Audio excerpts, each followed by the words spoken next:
और सब राजनीतिक दल इसमें शामिल हैं।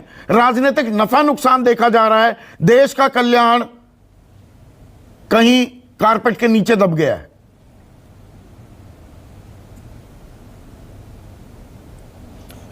देखिए, आपने शुरू में ही मुझे ये बताया कि मैं एक राजनीतिक विश्लेषक के तौर पर आपकी इस बहस में शामिल हुआ हूं, तो मैं बहुत ईमानदारी के साथ अपनी बात रखना चाहता हूं। मैं ये भी कहना चाहता हूं कि मुझसे पूर्व हमारे भाई त्यागी जी ने भी कहा और उन्होंने कई उदाहरण भी दिए आज़ादी के आंदोलन के, जिसमें उन्होंने कई महापुरुषों के नाम लिए और आज़ादी के बाद भी उन्होंने जिक्र किया डॉक्टर लोहिया का, उससे पहले भगत सिंह का। तो मैं ये भी कहूँगा इस देश में कई ऐसे महापुरुष हुए और उसके पहले भी हुए। आज़ादी की लड़ाई के पहले अगर आप बनारस में जाइएगा, संत कबीरदास का आप योगदान देखिए। ये हमारी देश की जो साझा विरासत है, जिसको हम गंगा जमुनी तहजीब कहते हैं, उसका सबसे बड़ा प्रतीक इस देश में है तो वो है संत कबीरदास।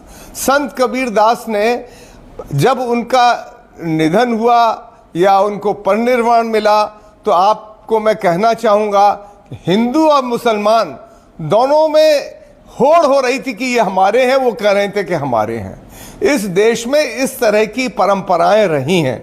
और साथ में मैं ये भी कहना चाहूँगा, हमारे आज़ाद हिंदुस्तान में अगर एकता का सूत्र किसी ने बांधा है तो वो हमारे संविधान ने बांधा है। और हमारी संस्कृतियाँ, जैसा हम कहते हैं यूनिटी इन डाइवर्सिटी, हम एक बहुत diverse nation, multi nation state जिसको कहा जाए, जिस प्रकार से आप नागालैंड में जाइए, मिज़ोरम में जाइए, और भी इस देश के तमाम प्रांत हैं, तमाम तरह की संस्कृतियां रही हैं, पर हमारे देश को बांधने वाला सूत्र वो परम पूज्य बाबा साहब भीमराव अंबेडकर के द्वारा बनाया हुआ संविधान है। और इस संविधान की रक्षा करने के लिए आपने कहा कि आप दलित के सवाल पर बाद में बात करेंगे।